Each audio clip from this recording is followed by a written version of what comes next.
Muy buenas tardes, tengan todos y todas. El Colegio de Ingenieros Civiles les da la más cordial bienvenida a uno más de sus webinars. Antes de iniciar, les recuerdo que pueden colocar sus consultas en la pestaña de preguntas y respuestas que está ubicada en la parte superior de esta aplicación. Estas preguntas serán evacuadas por nuestro panelista al final de la charla. Por otro lado, les comento que la grabación de este webinar la podrán encontrar en el canal de YouTube del Colegio de Ingenieros Civiles, al cual les invito a suscribirse. Sin más, les cedo la palabra a nuestro panelista, el ingeniero Olman Vargas Celedón, director ejecutivo del Colegio Federado de Ingenieros y de Arquitectos, quien nos presentará esta charla llamada Experiencia en la implementación del nuevo reglamento de consultoría. Muy buenos días y tardes a todos. Bueno, para nosotros es un gusto estar acá en este webinar del Colegio de Ingenieros Civiles, haciendo un repaso de lo que ha sido la experiencia de implementación del nuevo reglamento de consultoría en Ingeniería en Arquitectura que entró a regir hace aproximadamente un año. Básicamente, tal vez hacer una pequeña introducción, fue un trabajo de varios años por un grupo paritario con representantes de todos los diferentes colegios, miembros del Colegio Federado, y también hubo participación de representaciones de la Cámara Costarricense de la Construcción y de la Cámara de Consultores de Ingeniería y en Arquitectura. Básicamente porque se quería conocer de primera mano cuáles eran las disconformidades que se tenían en el ejercicio liberal de la profesión por parte de los profesionales, sobre todo con algunas figuras que se entendía, figuras del ejercicio profesional que se entendía ya no cubrían completamente la realidad de la calle, la realidad operativa que enfrentaban los ingenieros y los arquitectos, y además porque se habían generado algunas figuras nuevas, más bien que no estaban en la reglamentación anterior y que era importante incorporarlas dentro de las figuras de responsabilidad profesional que tenemos los miembros del Colegio Federado de Ingenieros y de Arquitectos. Entonces, después de un arduo trabajo donde se revisó con absoluto detalle el reglamento de consultoría anterior, se fueron haciendo una serie de ajustes y, digamos, modernizando toda la reglamentación específica, y desde hace un año es la reglamentación que rige el accionar de los ingenieros, de los arquitectos y de las empresas que trabajan en ingeniería en arquitectura. Vamos a ir haciendo un repaso entonces de un poco las motivaciones y después ya entramos en el detalle de los cambios que se han tenido. La siguiente, por favor.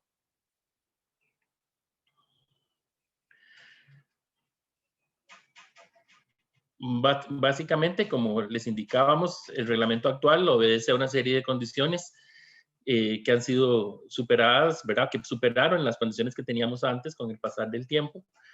El reglamento actual cuenta con definiciones conceptuales, además se cuenta con un arancel de servicios que, además de contar con tarifas, también tiene definiciones conceptuales. Eso era uno de los problemas que teníamos, porque básicamente en la reglamentación anterior había toda una serie de definiciones en el reglamento y otras definiciones en el arancel.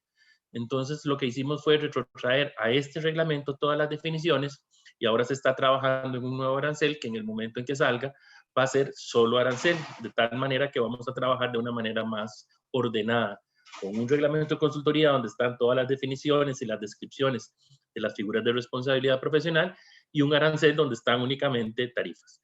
No como ahora, que era un mix, los dos tenían de las dos cosas, y eso generaba una confusión importante. Y el tipo y la complejidad de los proyectos que se generan ha cambiado mucho, por lo que algunas de las figuras que se tenían antes se entendían en un proceso de proyectos más sencillo, más pequeño, pero ahora algunos proyectos realmente tienen altos niveles de complejidad y necesitan del manejo de servicios de consultoría más sofisticados. Y bueno, este nuevo reglamento lo que hace es buscar precisamente que la normativa se adapte a las condiciones reales que se manejan en la calle. Pasemos, por favor.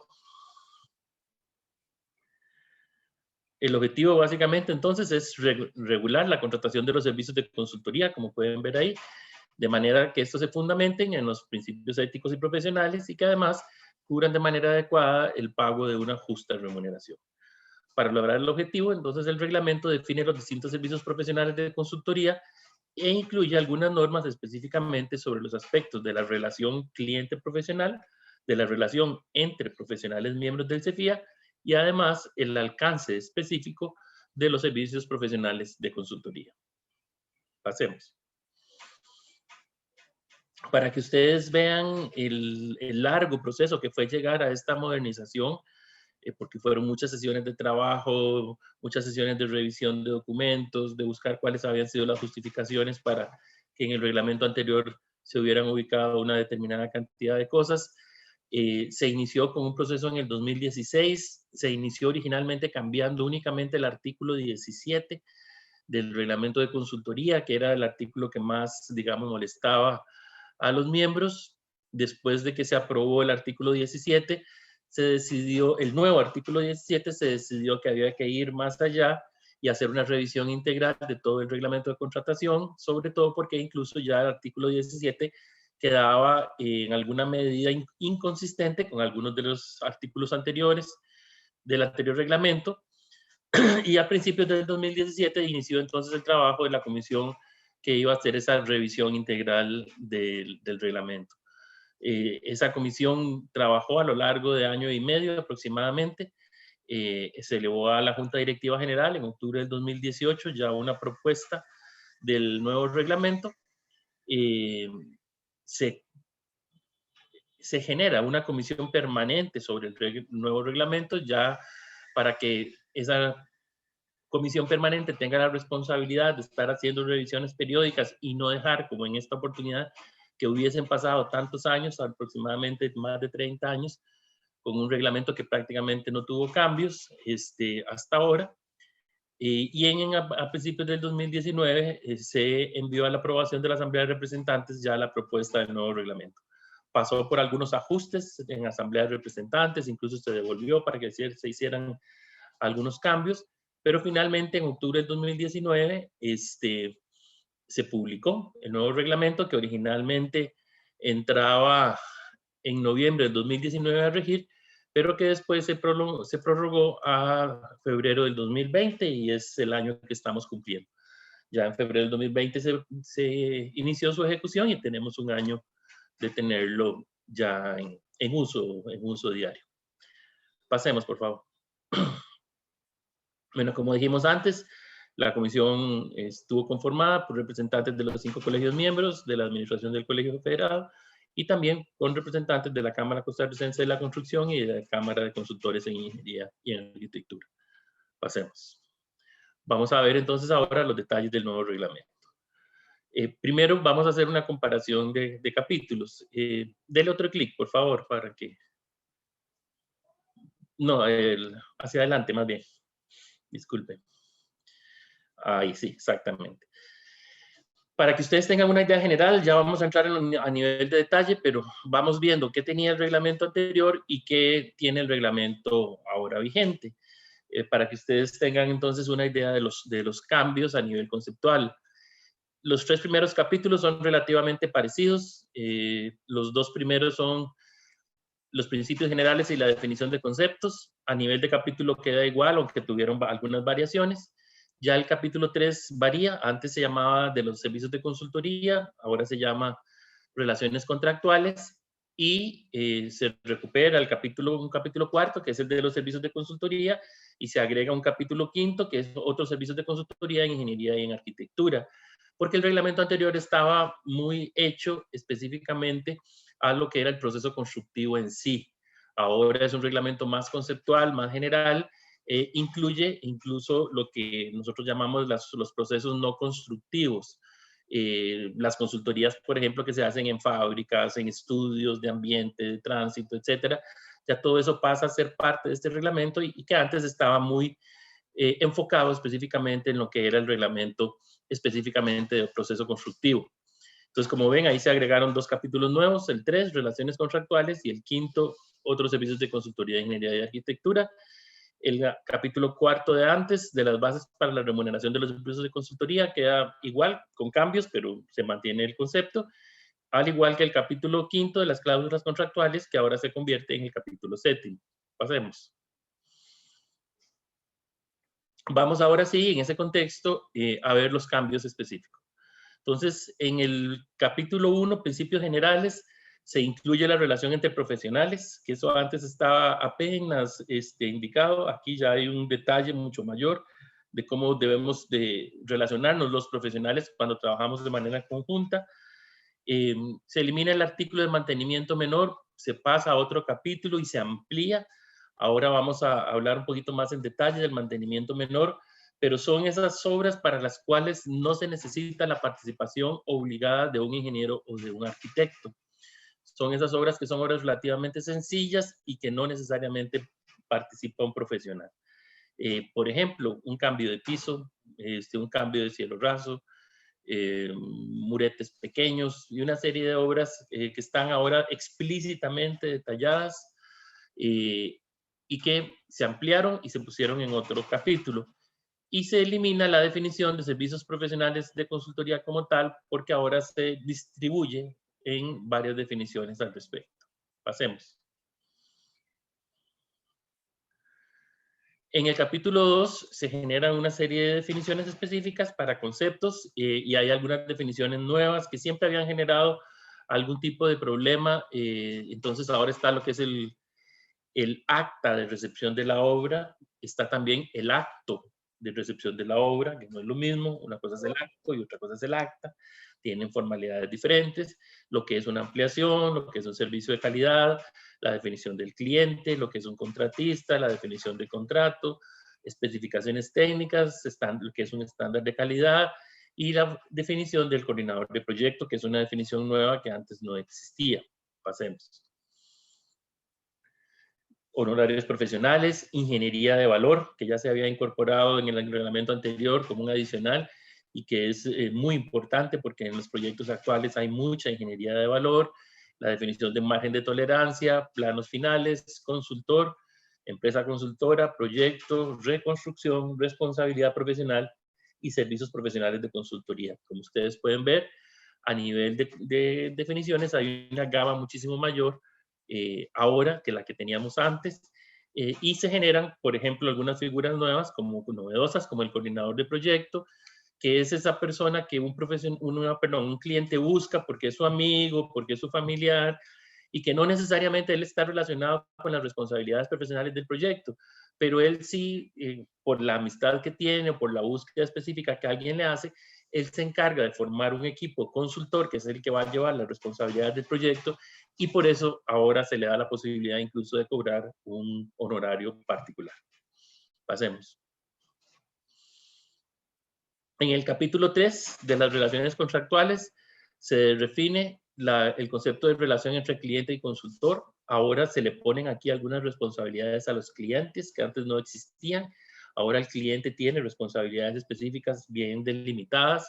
Eso era una cosa que los profesionales habían pedido mucho, ¿verdad? Que es que el cliente no aparecía por ningún lado y que el cliente tenía que tener algunas responsabilidades específicas en el desarrollo de un proyecto.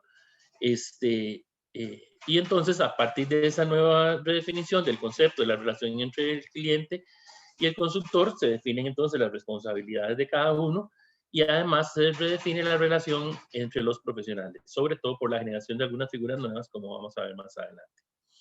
Pasemos, por favor. En los servicios de consultoría se agrega una nueva fase que antes se entendía y se tenía, pero no estaba definida. Antes trabajábamos únicamente con la fase de diseño y con la fase de ejecución. Ahora se agrega una tercera fase, de la de operación y mantenimiento. Hay una cantidad importante de miembros del colegio que se han dedicado a este tipo de trabajos, específicamente ingenieros electromecánicos, ingenieros en mantenimiento industrial, algunas áreas particulares de la ingeniería civil, de la ingeniería de construcción, incluso de la ingeniería eléctrica. Y entonces se determinó que también era importante ya entender el proyecto en su ciclo de vida completo, no solo a partir del inicio de su diseño y de su proceso de ejecución, sino también ya a partir de la operación y mantenimiento con responsabilidades específicas para los profesionales que trabajan exactamente en esa fase. Pasemos. Entonces, en la fase de diseño, que es la primera fase, se definen y redefinen, porque en algunos se agregan algunos y se redefinen otros, los servicios de esa fase. Primero que nada, los estudios preliminares, después los estudios técnicos, después el anteproyecto, los planos y especificaciones técnicas, se agrega la gerencia de proyectos, que se venía haciendo y realizando desde hace muchos años. Incluso hay una gran cantidad de profesionales fuera del margen del esquema del Colegio Federado que trabajan en esto, y esto no estaba regulado de ninguna manera. Se agrega la estimación global de costos, el presupuesto detallado y el programa de obra. Aquí hay unos cambios importantes que es bueno detallar. En los estudios preliminares y los estudios técnicos se hace una redefinición. Hay estudios preliminares que son obligatorios para realizar por el profesional, ¿verdad?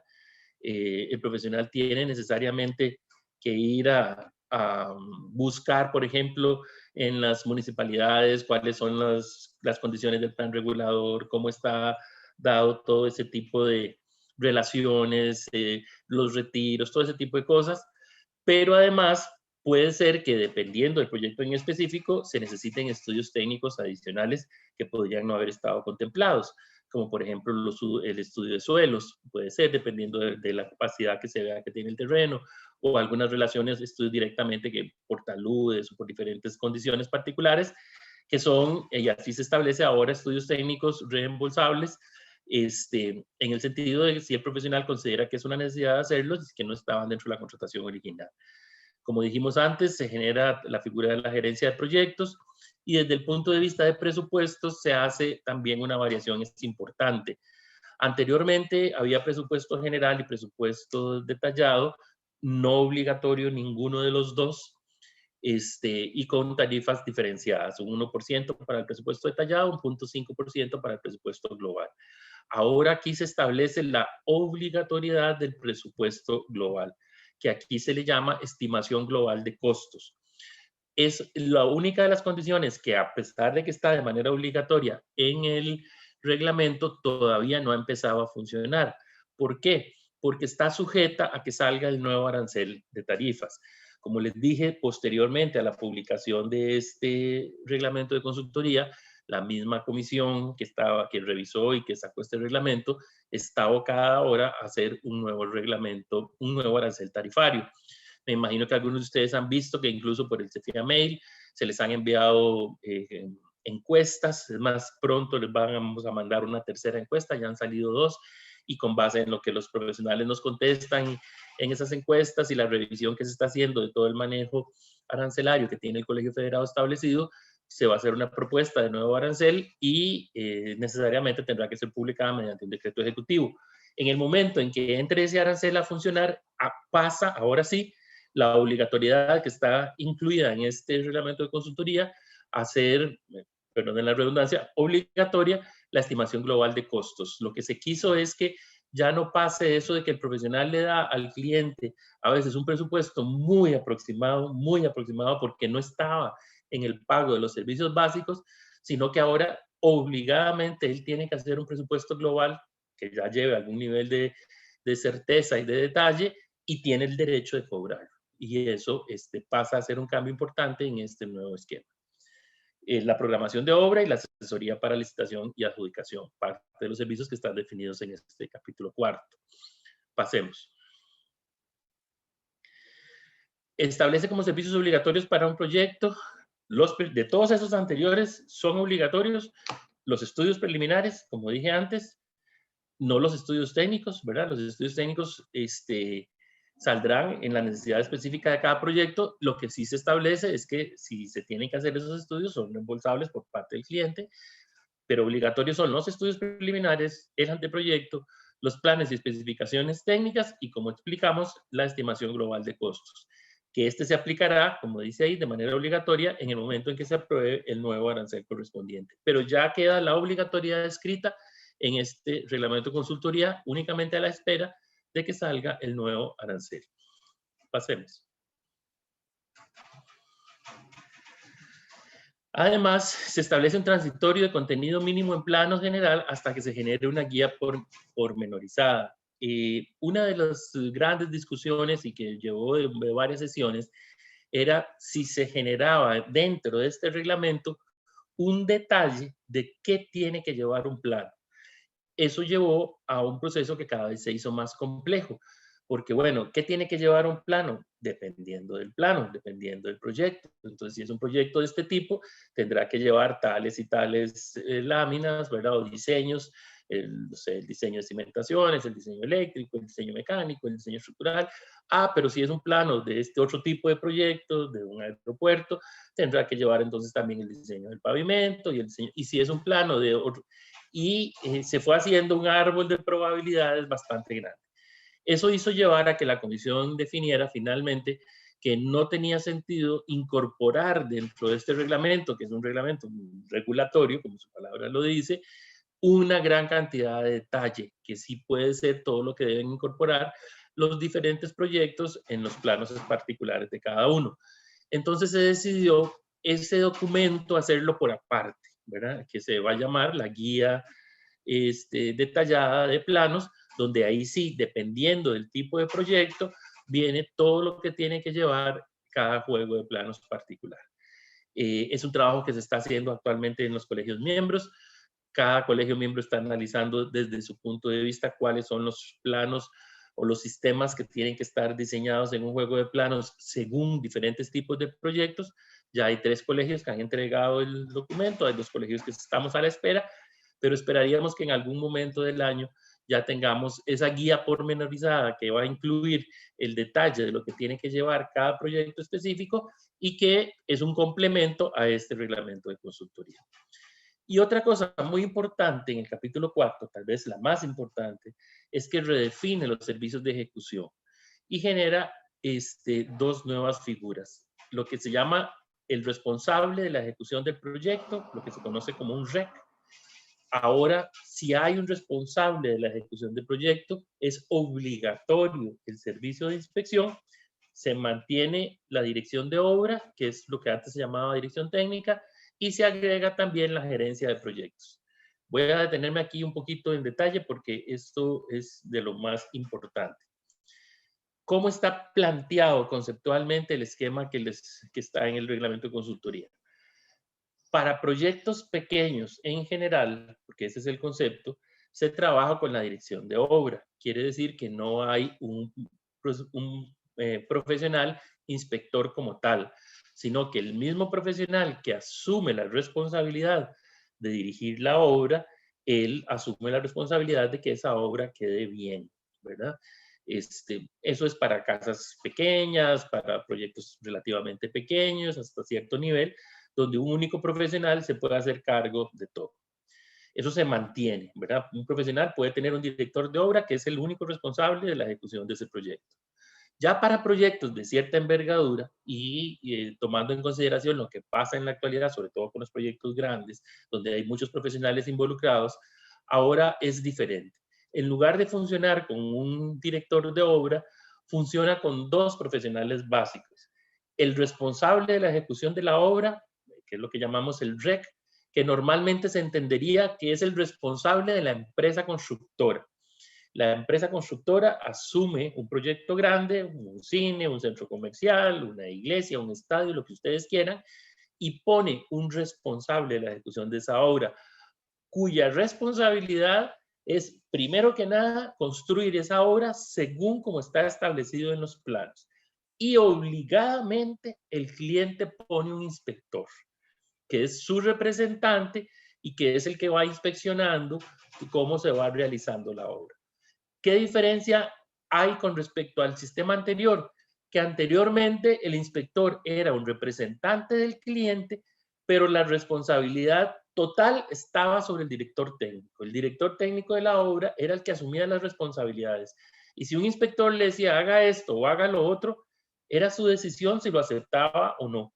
Porque si había un problema en la obra, finalmente el colegio no iba a llamar al inspector, porque la responsabilidad no era del inspector, era el director técnico. Iba a llamar al director técnico y decirle, bueno, ¿qué pasó aquí? Ahora es diferente. Ahora en esta nueva reglamentación es si hay un responsable de la ejecución de la obra, reitero, un responsable de la empresa constructora, él es responsable de que la obra se haga conforme a planos. Pero el cliente obligadamente tiene que poner un inspector que es su representante y el inspector tiene la potestad, que no la tenía antes, ahora sí, de darle una orden al REC, al responsable de la ejecución de la obra. Ahora un inspector puede decirle a un REC, no, quíteme esas varillas y agrégueme estas otras varillas de otro calibre. ¿Cuál es la diferencia? Que tiene que documentarlo en bitácora y él asume la responsabilidad del cambio. Entonces, ahora, si yo soy el constructor de la obra y yo estoy haciendo conforme a planos y viene un inspector autorizado por el cliente y me dice, usted hace tal y tal cosa, yo le digo, ok, pero usted me lo anota en bitácora y a partir de ahora usted es responsable de ese cambio. Si esa obra va a tener algún problema o algún fallo por esa decisión de cambio que se tomó, quien asume la responsabilidad es usted y no yo. Y de esa manera estamos adaptándonos a lo que pasa muchas veces en la realidad, que los clientes, sobre todo en proyectos grandes, ponen inspectores, que son los que llegan y dan las órdenes, y antes los profesionales responsables de la construcción, por ser los representantes del cliente, los inspectores muchas veces asumían esas recomendaciones o esas órdenes, pero después si había algún problema, ellos eran los que la asumían. Ahora la responsabilidad es de los inspectores, ¿ok? Siempre y cuando lo hayan dictaminado y puesto claramente en la bitácora. Entonces, para quienes trabajen del lado de la responsabilidad de la construcción, ¿verdad? Del lado del REC, del lado de la empresa constructora, claro que ahora tienen que hacer las responsabilidades, perdón, las órdenes, asumir las órdenes que le dan los inspectores, pero siempre tienen que tener el cuidado de que el inspector se las ponga en bitácora, porque ya no es solo el hecho de ponerla en bitácora, es que la responsabilidad cambia. Ahora el inspector se hace responsable por esas decisiones. Con eso lo que se pretende es que un inspector no dé órdenes solo por el hecho de dar órdenes, porque antes los inspectores podían dar órdenes y sabían que ellos no tenían ninguna responsabilidad. Ahora, si da una orden de cambio, él asume la responsabilidad. Entonces, la idea es que cuando un inspector dé una orden de cambio, es porque esté absolutamente seguro de lo que está diciendo, tanto que asume la responsabilidad de ese cambio. Y además se agrega la gerencia de proyectos, ¿verdad? Que era una figura que de alguna manera había terminado siendo como un inspector, tal vez hasta con más poder, porque el gerente de proyectos tiene la particularidad de que administra la plata del proyecto, ¿verdad? Ya no solo funciona como un inspector validando lo que va haciendo el constructor, sino que también administra en muchas oportunidades la plata y no tenía ninguna responsabilidad sobre la obra. Y una gran queja, sobre todo de las cámaras, de que los gerentes de proyectos tomaban una gran cantidad de decisiones y no tenían sus responsabilidades por ningún lado. Aquí queda muy claro cómo son las responsabilidades de la gerencia de proyectos. De manera conceptual, el gerente de proyectos no le da órdenes ni al REC ni al inspector. Y siempre tiene que tener un REC y un inspector sobre él. El gerente de proyectos pasa a ser un administrador y está bien definido en la reglamentación. Pasemos.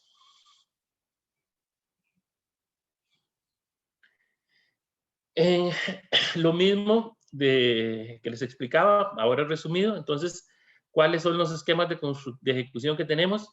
En el escenario A, cuando hay un director de obra, que es obligatorio, que por lo menos haya un director de obra, no se necesita de una inspección. Es opcional del cliente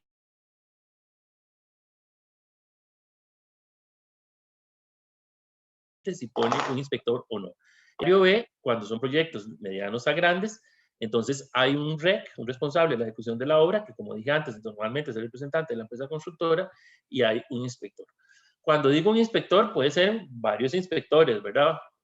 Puede haber un inspector eléctrico y un inspector mecánico y un inspector arquitectónico y un inspector de obras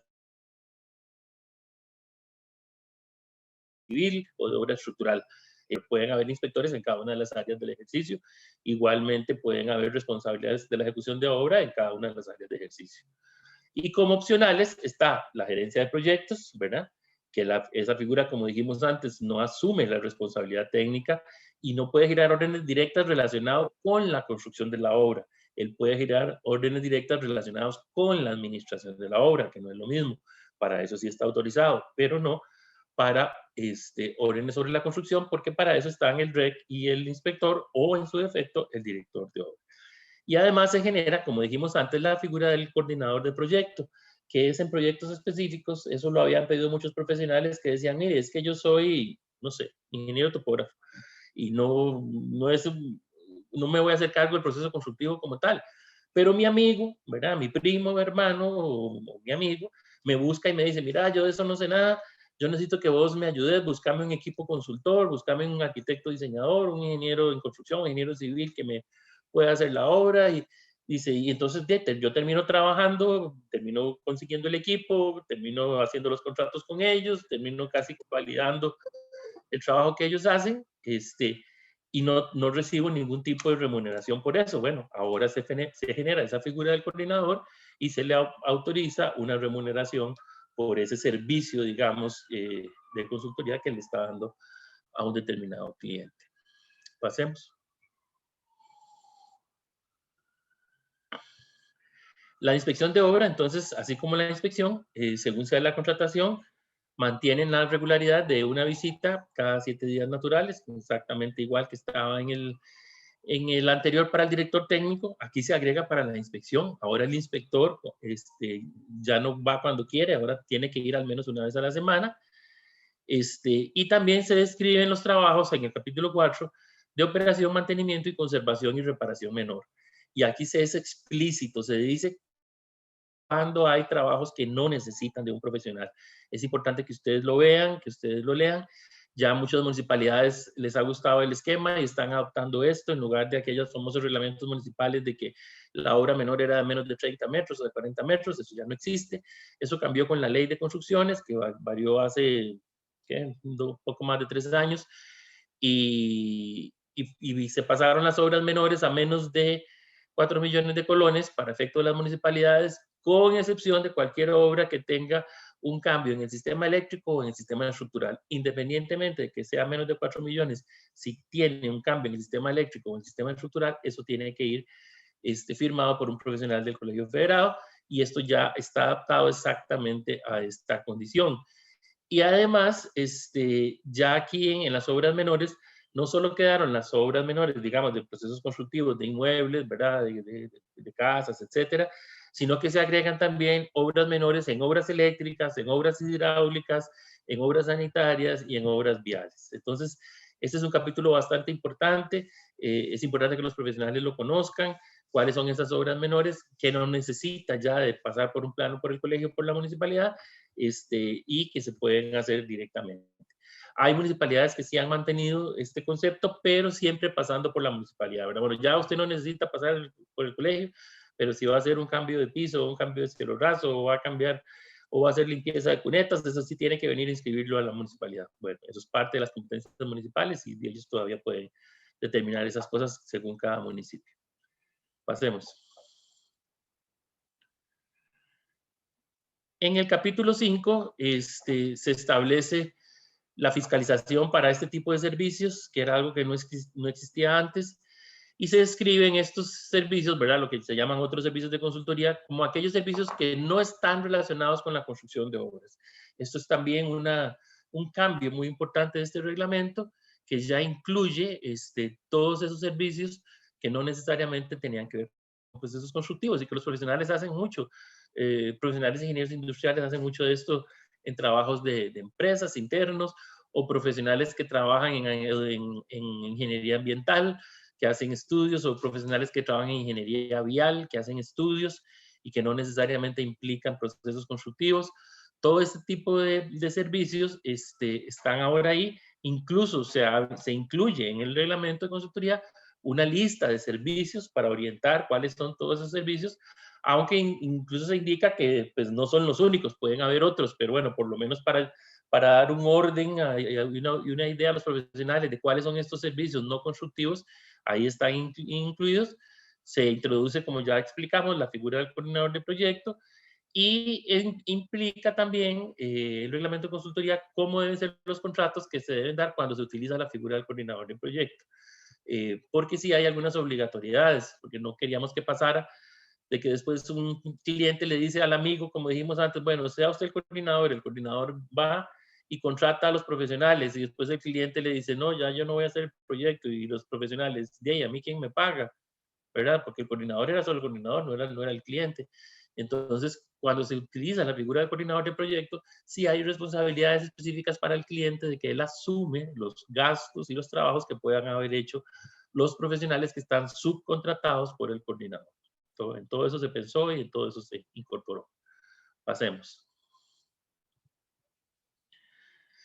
Ok, de las bases para la remuneración, aquí están establecidas cuáles, no dice cuánto o cómo deben ser, eso queda para el arancel, pero sí se establecen las generalidades de las modalidades de remuneración de servicios, la flexibilidad del contrato y el financiamiento de servicios que se traslada a este capítulo.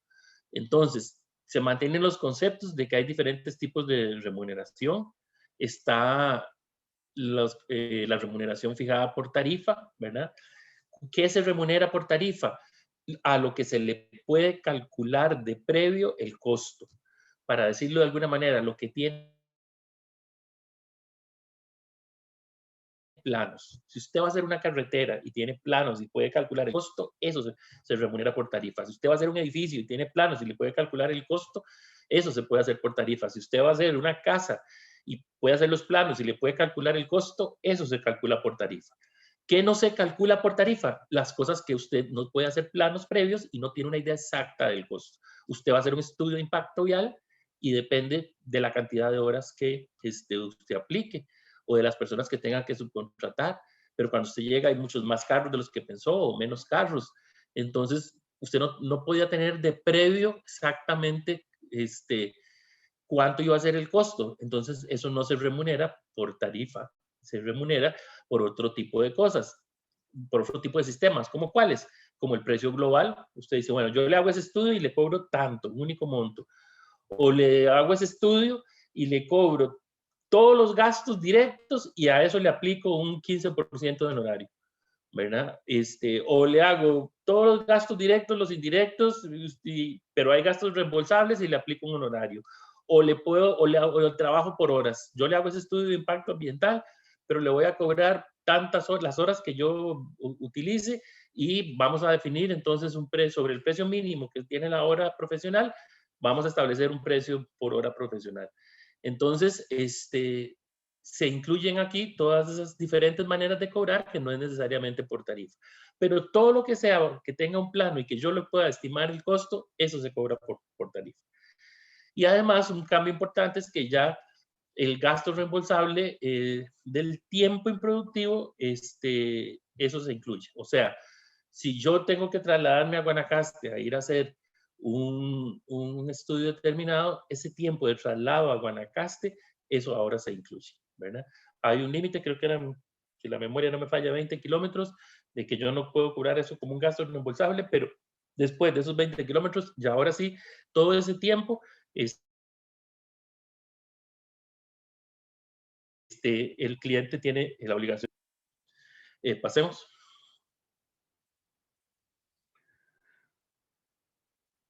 También se incluye el capítulo de las cláusulas contractuales, que es una guía de los elementos con los que se debe contar un contrato para que cumpla con lo requerido a mínimo legal, a nivel legal, perdón. Y se incluye la obligatoriedad del registro de responsabilidad de los servicios de consultoría para cualquier tipo de proyecto. Eso está en la ley, siempre ha estado, pero por una cuestión histórica solo se registraban los proyectos constructivos propiamente. Aquí ya está la obligatoriedad que está en la ley, pero ya aquí operativamente aplicada, de que si yo voy a hacer un estudio de impacto vial o voy a hacer un avalúo o voy a hacer un estudio de impacto ambiental o voy a hacer un estudio de procesos en una planta, yo puedo venir al colegio y registrar ese contrato como protección mía. Por cierto, ayudó muchísimo ahora en tiempos de pandemia, porque los profesionales que habían venido y habían registrado esos contratos tenían el soporte del colegio en el sentido de que eran contratos que debían ser cumplidos por los clientes. Y también ayudó mucho con el tema del IVA, porque como el gobierno estableció la obligatoriedad de exención del IVA para proyectos, ¿verdad? No estamos hablando de eso en este momento, pero en el 0% por un plazo y 4% del IVA en otro tiempo y 8% en otro tiempo, que vendrán más adelante, pero eso solo a los proyectos registrados en el colegio, independientemente de que fueran procesos constructivos o no. Entonces, si por ejemplo yo hago avalúos y yo vine y registré esos avalúos en el colegio, podía estar exento del pago del IVA en los tiempos que estaban establecidos en las legislaciones que salieron del plan fiscal y posteriores. Entonces, eso ha venido a ayudar mucho a la posibilidad de que usted puede registrar contratos sobre cualquier tipo de proyectos. Aquello de que no, es que en el colegio no me deja registrar contratos solo si yo tengo un juego de planos. Leyenda urbana, eso no es así. Usted puede venir y registrar su contrato con su cliente de cualquier tipo de servicio profesional. Pasemos. Se simplificó también el concepto del alcance del contrato y la contratación de servicios de consultoría por etapas. Ya ahora queda muy claramente, eso se había hecho mediante una modificación, los servicios por etapas, pero ya ahora aquí está claramente definido que yo puedo ir trabajando un proyecto por etapas y voy cobrando los servicios de consultoría por etapas. Esto está ahora bien definido en el nuevo reglamento. Pasemos. Y entonces esto, para orientarles un poco, les agregamos en la presentación estas equivalencias de servicios, ¿verdad? El reglamento original, la condición de equivalencia y en el nuevo reglamento. Entonces, las consultas profesionales no varían, en el nuevo reglamento están como consultas profesionales. Lo que en el reglamento anterior se llamaban estudios básicos, ahora cambia el nombre, ahora se llaman estudios técnicos. Lo que eran estudios preliminares se mantienen como estudios preliminares, el anteproyecto igual. Los planos de construcción, se elimina la palabra de construcción y ahora se llaman planos y especificaciones técnicas. El presupuesto ya varía, ¿verdad? Ya está, les dijimos que antes eran presupuesto global y presupuesto, déjenmelo ahí por favor, y presupuesto detallado, ahora es estimación global de costos y pasa a ser obligatorio en el momento en que se aplique la arancel y presupuesto detallado. La programación de obras se varió un poquito en la redacción. La asesoría para licitación y adjudicación ahora se llama asesoría para los procesos de contratación de obra. Ahí hubo también algunas variaciones. Se agrega la figura, como dijimos antes, de la gerencia de proyectos, que no estaba considerada. Pasemos, ahora sí.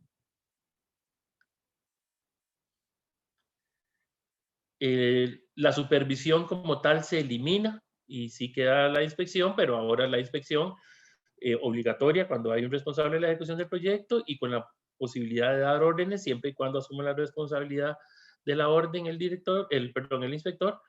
La dirección técnica ahora pasa a llamarse dirección de obra.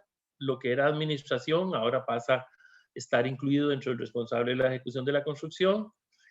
Los fiscalizadores de inversiones, hay una variación porque antes en realidad no estaban dirigidos al interés social, ahora están dirigidos la parte de lo que es interés social y la parte de lo que es la fiscalización de entidades financieras.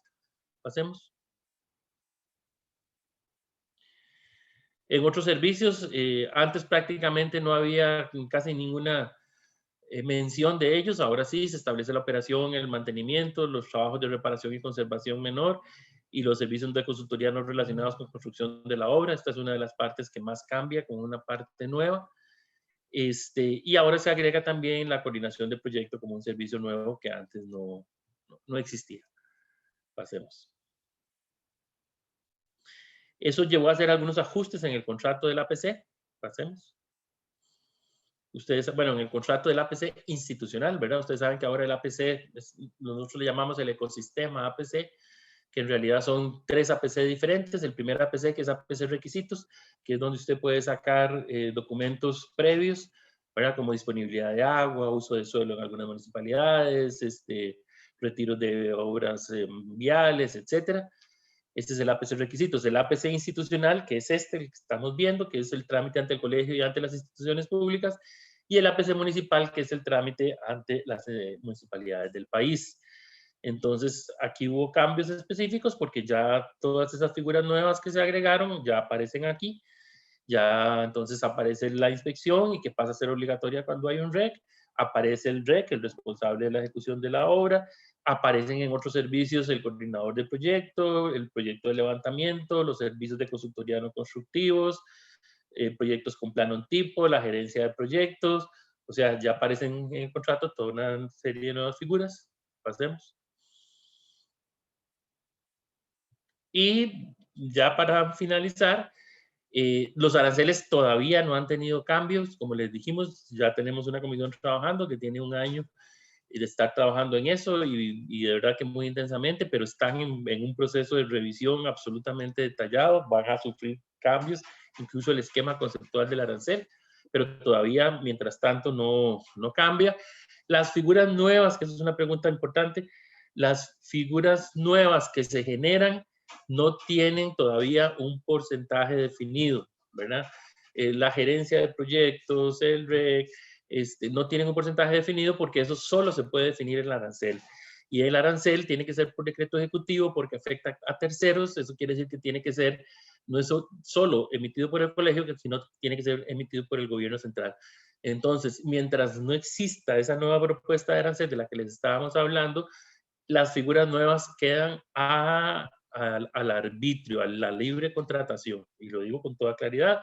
Así que si usted es gerente de proyectos o si usted es REC, ¿verdad? O los servicios no constructivos, eso quedan a la contratación directa entre el profesional y las personas, hasta que no esté el arancel definido.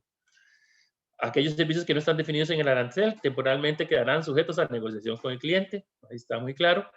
Y para inspección o director de obra prolongada, rige lo establecido en el arancel, que es una norma de mayor jerarquía. Pero bueno, en el arancel está cambiando también la figura de la dirección de obra prolongada, porque es una figura un poco compleja y complicada.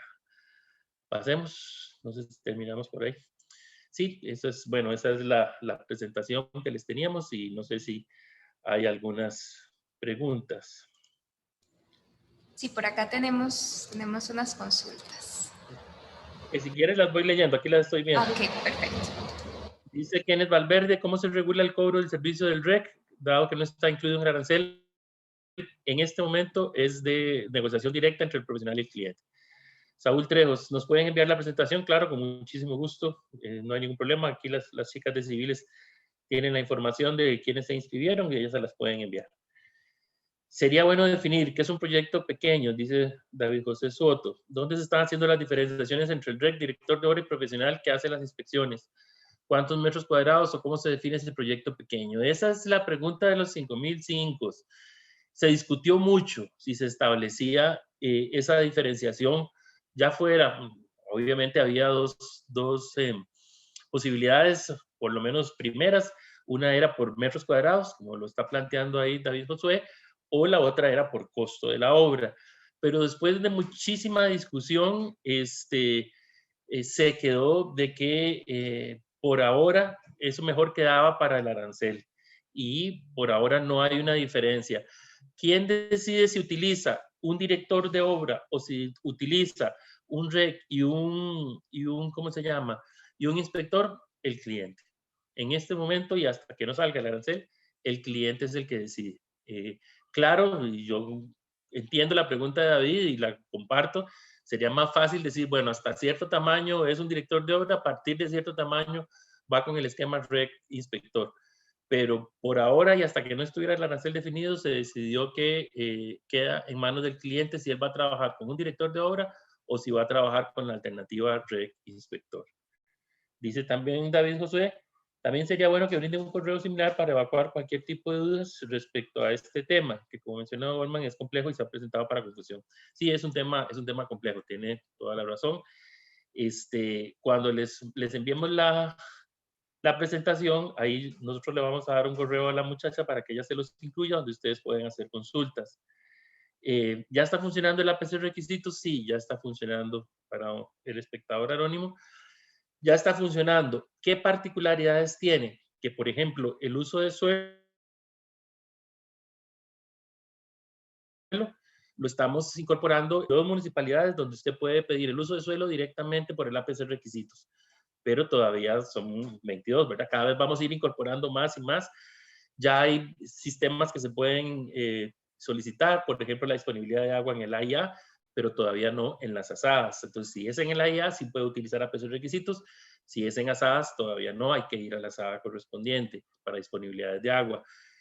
Para líneas de transmisión del ICE ya se puede utilizar, para cuestiones de recope, pero así de memoria no recuerdo, pero si usted entra a la página web del colegio, ahí va a ver cuáles servicios ya se están dando en APC requisitos. Y más bien los motivamos para que los usen.